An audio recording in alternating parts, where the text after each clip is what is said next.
Are you collecting all 7 royalties that your song is earning? Did you know there's even 7 royalties that your song generates? Most artists upload their song to the distributor. They sit back and wait for the streams to come in, and then they get that check from the distributor, then they complain because they can't make money from their streams. However, streaming is just one of 7 different royalties that a song earns. In order to collect all of the royalties, you first need to understand what each royalty is, and then you need to know how to collect that royalty.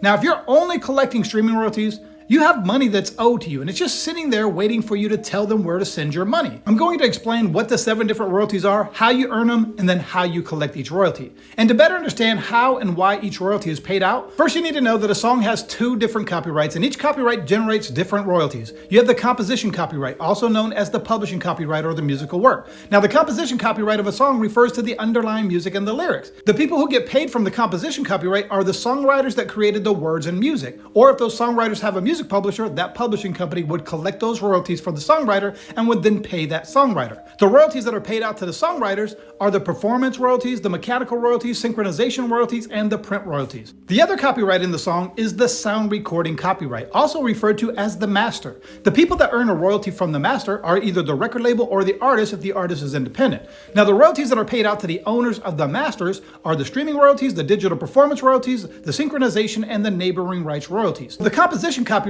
protects the underlying song, the lyrics and the melody, and the sound recording copyright protects the specific recorded version of that song. Now that you know the difference between the 2 copyrights, here's the 7 different royalties that a song generates.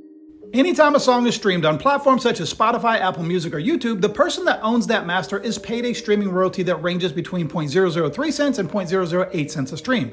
Now, the streaming platforms like Spotify and Apple pay a royalty to a distributor such as CD Baby or TuneCore. So whomever uploaded that song to that distributor is the person that collects that streaming royalty. It's usually the record label or the independent artist. Anytime a song is reproduced in some form, like a digital download on iTunes or a physical copy like a CD or vinyl, or if the song is streamed through an on-demand service like Spotify or Apple Music, the song generates a mechanical royalty, and that royalty is paid out to the songwriters and the publishers. Now, these royalties have been around for a very long time, starting in the early 1900s when piano players first became popular. The player piano is a self-playing piano that uses a paper roll with punched holes in it to simulate a pianist. When the roll is fed through the piano, the holes activate a pneumatic system that presses the corresponding piano keys, causing that hammer to strike the strings and then produces a sound or notes. Back then, copyright law had to address this new piano player technology where a machine was mechanically playing the songwriter's work through a scroll of music. So a royalty was created that would require these piano companies to pay a royalty to the songwriters for each copy of the composition made by this mechanical device. Thus the word mechanical. Now, in order for songwriters to collect their mechanical royalty, you have to register your song with the Mechanical Licensing Collective or the MLC.com. Anytime a song is performed publicly, such as being played on the radio, TV, bars, nightclubs, or live performances,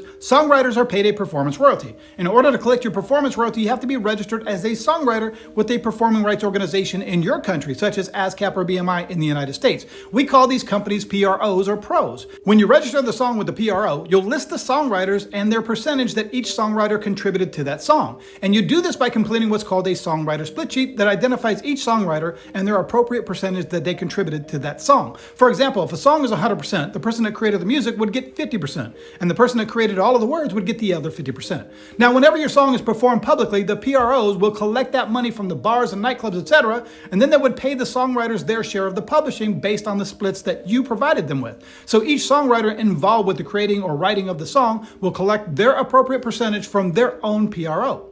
Digital performance royalties are paid out anytime a song is streamed on non-interactive digital platforms like Pandora, satellite radio like Sirius XM or iHeart, and digital cable music channels. Digital performance royalties are different than public performance royalties. They are paid out from the sound recording copyright, the master side of things. The way it works is the owner of the master, which is usually the record label of the artist, would get 50% of the digital performance royalty. 45% would go to the feature performance, such as the main artist on that song. The other 5% would go to the non-featured performers, such as the background singers or sometimes the music producer. Digital performance royalties are paid to recording artists and the owners of the master. In order to collect your digital performance royalties, you have to be registered with Sound Exchange. They collect all the royalties from the digital platforms and then they pay that performer directly. Songwriters and publishers do not get paid for digital performances, only the performers do. Synchronization royalties. When your song is used in a movie, video game, or commercial, both the owners of the master and the owners of the composition are paid an upfront flat fee in what's referred to as a synchronization or a sync fee. Now, this is a one-time upfront fee. However, when the movie, video game, or commercial is streamed online or on TV, the songwriters do get paid their performance royalties, and you would collect these royalties just like all your other performance royalties through ASCAP and BMI. Next, neighboring rights royalties. These are the royalties that are paid out to performers on the song and the owners of the master when a song is performed publicly, such as the bars, live performances, radio, and TV in other countries outside of the United States.